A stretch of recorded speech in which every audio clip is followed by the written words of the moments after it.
ಪ್ರಿಯವುಳ್ಳ ದೇವಜನರೇ, ನಿಮ್ಮೆಲ್ಲರಿಗೂ ಯೇಸು ಕ್ರಿಸ್ತನ ಶ್ರೇಷ್ಠವಾದ ನಾಮದಲ್ಲಿ ವಂದನೆಗಳು. ಶಾಲೋಮ್, ನಿಮಗೆ ಸಮಾಧಾನವಾಗಲಿ.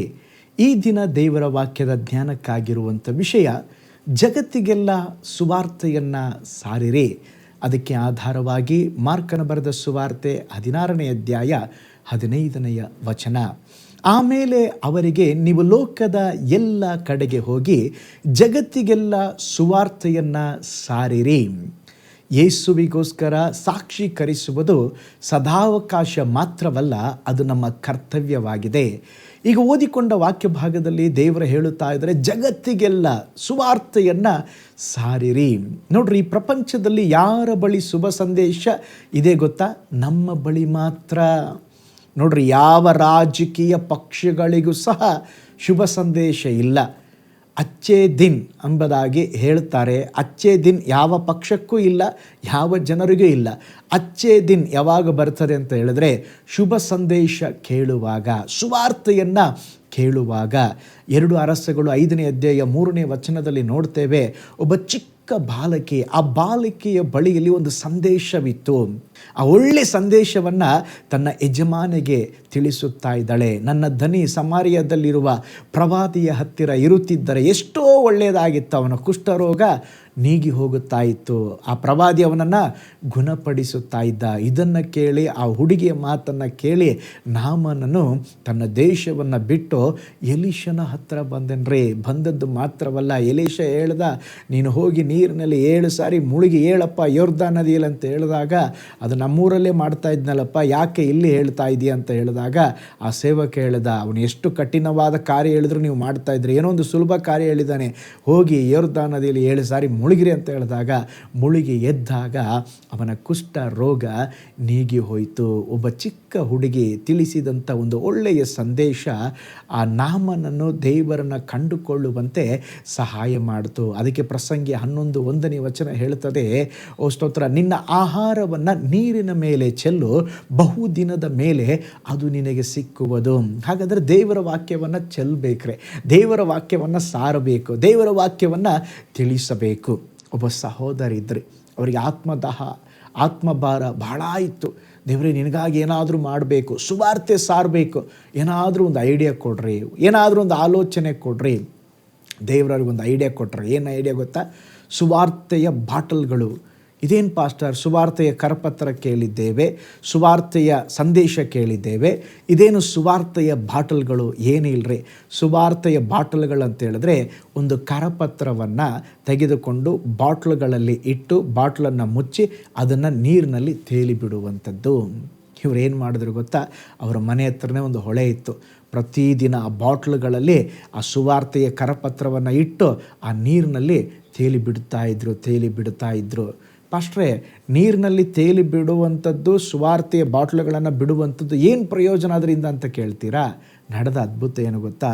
ಅವರು 1 ದಿನ 2 ದಿನ ಮಾಡಲಿಲ್ಲರಿ, 23 ವರ್ಷಗಳಲ್ಲಿ 27,000 ಸುವಾರ್ಥ ಬಾಟಲ್ಗಳನ್ನು ನೀರಿನಲ್ಲಿ ತೇಲಿ ಬಿಟ್ರು.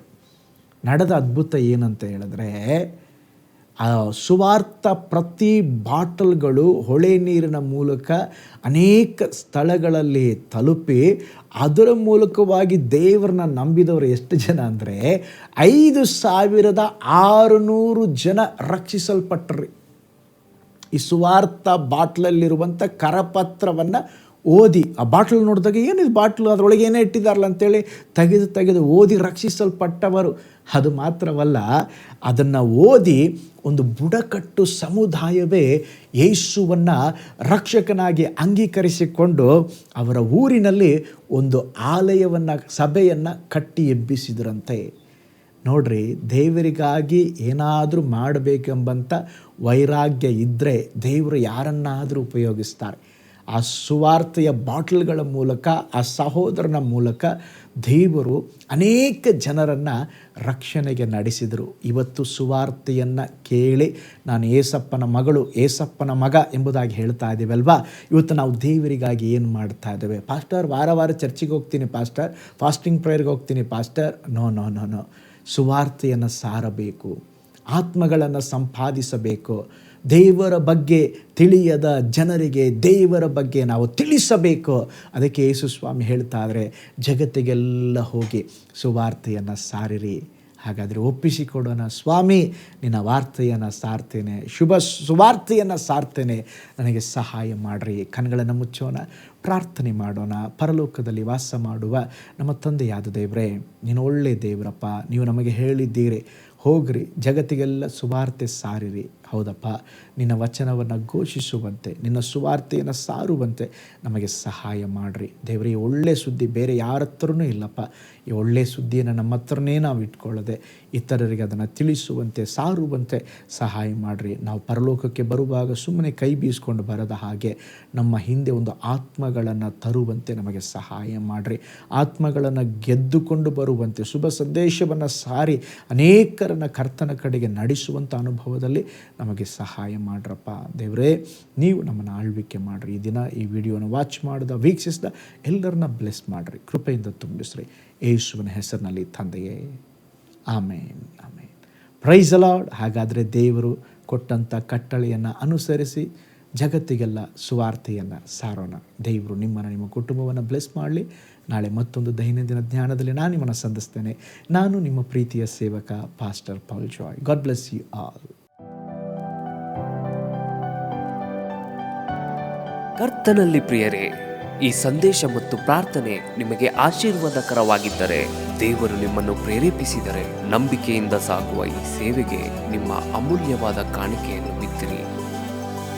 ಪ್ರೀತಿಯ ದೇವಜನರೇ, ವಾಯ್ಸ್ ಆಫ್ ಹೋಪ್ ಮಿನಿಸ್ಟ್ರಿಯ ವತಿಯಿಂದ ಕೋರಮಂಗಲದಲ್ಲಿ ಪ್ರತಿ ಭಾನುವಾರ ಬೆಳಿಗ್ಗೆ 9:30ಕ್ಕೆ ಕನ್ನಡ ಆರಾಧನೆ ನಡೆಯುತ್ತಿದೆ. ಆತ್ಮಭರಿತವಾದ ಆರಾಧನೆ, ಮನಮುಟ್ಟುವ ಸಾಕ್ಷಿ, ಬಲಪಡಿಸುವ ದೇವ ಸಂದೇಶ. ಬನ್ನಿ, ನಮ್ಮೊಂದಿಗೆ ಭಾಗಿಯಾಗಿ ಕರ್ತನನ್ನು ಆರಾಧಿಸಿರಿ. ನೂತನ ತಿಂಗಳ ಆಶೀರ್ವಾದ ಕೂಟ ಪ್ರತಿ ತಿಂಗಳು ಮೊದಲ ದಿನ ಸಂಜೆ 7 ಗಂಟೆಗೆ. ಪ್ರತಿ ತಿಂಗಳು 2ನೇ ಶನಿವಾರ ಬಿಡುಗಡೆ ಉಪವಾಸ ಪ್ರಾರ್ಥನೆ ಕೂಟ ಬೆಳಿಗ್ಗೆ 10:30ಕ್ಕೆ. ನಿಮಗಾಗಿ ಪ್ರಾರ್ಥಿಸಬೇಕೆ? ನಿಮಗೆ ಯಾವುದಾದರೂ ಪ್ರಾರ್ಥನೆ ಮನವಿಗಳು ಇರುವುದಾದರೆ ಕೆಳಗಿನ ನಂಬರಿಗೆ ಕರೆ ಮಾಡಿ ಅಥವಾ ವಾಟ್ಸಪ್ ಮಾಡಿರಿ. ಈ ಆತ್ಮಿಕ ಸಂದೇಶಗಳು ನಿಮಗೆ ಆಶೀರ್ವಾದಕರವಾಗಿದ್ದರೆ ಲೈಕ್ ಮಾಡಿರಿ. ಇಂಥ ಅದ್ಭುತ ಸಂದೇಶ ಪ್ರತಿದಿನ ನೋಡಲು ಬಯಸುವುದಾದರೆ ಸಬ್ಸ್ಕ್ರೈಬ್ ಮಾಡಿ ಹಾಗೂ ಇತರರೊಂದಿಗೆ ಶೇರ್ ಮಾಡಿರಿ. ಕರ್ತನು ನಿಮ್ಮನ್ನು, ನಿಮ್ಮ ಕುಟುಂಬವನ್ನು ಆಶೀರ್ವದಿಸಲಿ.